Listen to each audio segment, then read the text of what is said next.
This is Richard with BWE Firearms, and we got an interesting project today. I got newsy that I thought I had finished up, and then the owner said, well, that spot on the side that looks like crap, can you fix it? And it's like, yeah, I can fix it. So let's look at that spot on the side. I'm getting more and more people asking, am I on alternative tech sites? So in case YouTube decides to scrap my channel, I'm still out there. And yes, I am. I am on most of the alternative tech and other social media sites. I'm trying to post videos everywhere. I'm looking at seeing if I can host them on my website so I have complete control of them. I will try to post or pin a comment down below which has links to all my alternative tech and other social media sites. Okay. Here's the Uzi receiver. And you can see right here, this section here. And as I rotate that receiver, you can see it coming into, see how when they ground off the markings, when they made this into a machine gun, they just ground the freaking markings off. You're supposed to weld them up and then grind it off.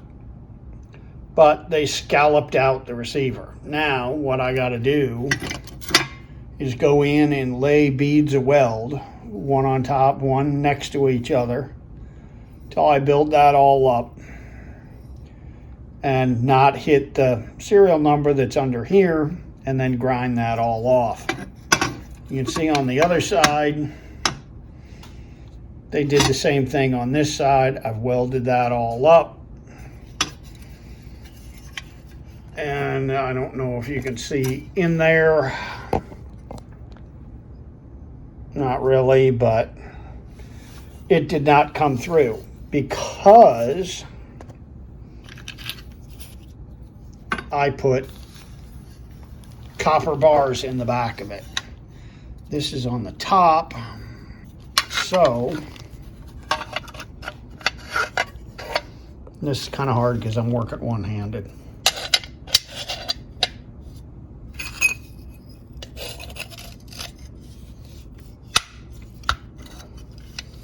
Get it so it's up there. That's all the way up at the top. And that's pressed all the way up against the side. Now I can lay beads in here. I'll take the tape off, but I don't want to show the customer serial number because some people get all wiggy about that. We'll show you when I get it welded up, and then after I grind it off, and we'll show you what it looks like. We've got this receiver welded up on both sides. This side, because it was so thin where they ground it, that this side did what I was afraid it was going to do, and it warped. And what it did when it warped in like this a little bit.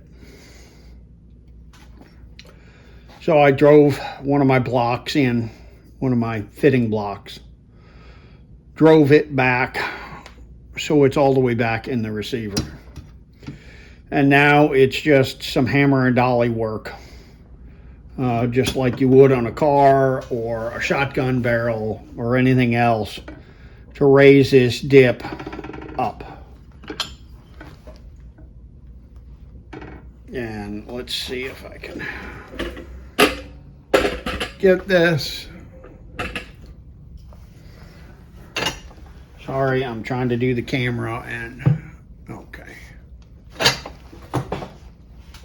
There we go. That you should be able to see that. So I got my block in there, and I'm just gonna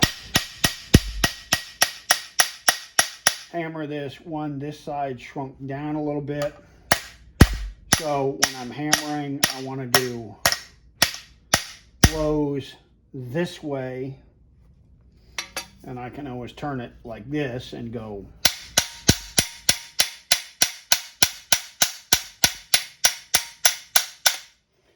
So I want to get the metal to move up this way. And I want it to raise out a little bit.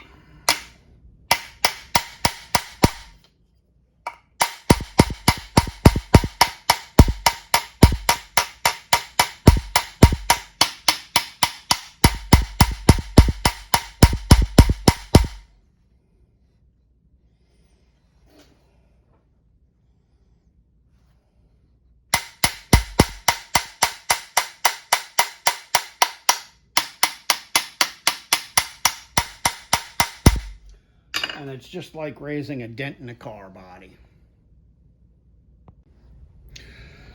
Okay, when I first started raising this out, this bolt would only go in about that far. Now, it goes freely to the last little bit, and then it's free. That last little bit probably doesn't matter, because by the time I get the buffer in there, it's going to take up that space. But you know me, it's not right. So I'm going to drive that block back in, and I got a little bit of clearance here now, which I did not before. So I'm going to drive that block back in and work this a smidge more. And that's definitely being lifted up. And then we'll grind it all off nice. And we'll get this gun finished up. All right, a little more hammer dolly work. And that bolt slips up there. Here about bottoming against the back of the receiver. And I got a little more clearance there. And that bolt just runs smooth as she can. Now we're going to go and start grinding this down. See if we got it somewhat flat here. I'm thinking I might have to add a little more weld to build right up in here a little more, but we'll see. And there's the final product. I think it looks pretty good. You know, there's sheet metal stamped receivers, so you get a lot of, even up here where I didn't do anything, you get a lot of, see right there, there's dings and dents and bumps and bruises. There's this side, and I still need to engrave this side. I'm going to engrave it with SMG Uzi, which a Model A would have had. And we're going to go from there.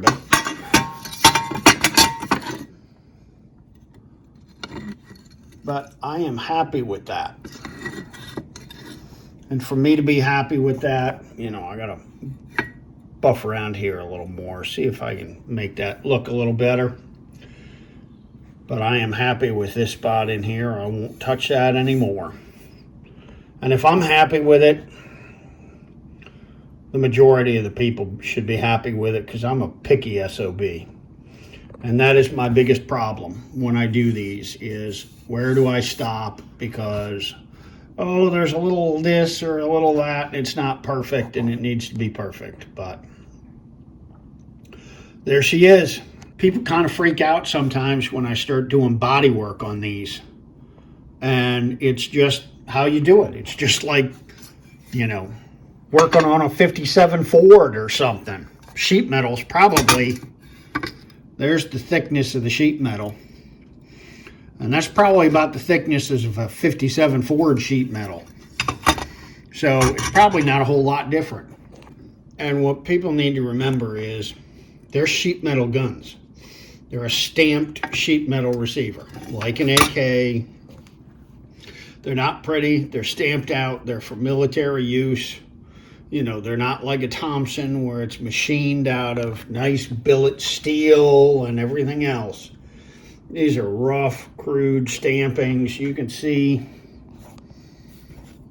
here in the stampings, almost all the Uzis have that little line where the dies changed. And here you can see where this end wasn't fully formed nice, and these ends weren't fully formed nice and round like this side. And, you know, it just is what it is. These are not machine guns. They're machine guns. Sorry. They're just not machined guns. This is Richard with BWE Firearms, and I hope you like and enjoyed this video and learned something along the way. With this year, 2021, with me getting stage 4 colon cancer, diabetes, and neuropathy in my hands and feet, it's getting harder and harder to work. And I have come to realize my own mortality. Because of that, I realized that if I don't get this information out of my head and into videos or into other people's heads, I will take it to the grave with me, and that does nobody any good at all. If you would, please like, share, subscribe, and comment to the video. It helps me with the algorithms. And if you would like to support my efforts in doing these videos, please go to my website, bwefirearms.com, and in my shopping cart, I have an item in there where you can donate money to my efforts. And 97% of the money will go directly to me doing these videos. 3%, of course, will go to the credit card company. I will, take $1. I will take $1,000. Whatever you feel like donating, I would greatly appreciate it, and it will help me get this stuff done. You have a nice day, and we will see you in the next video.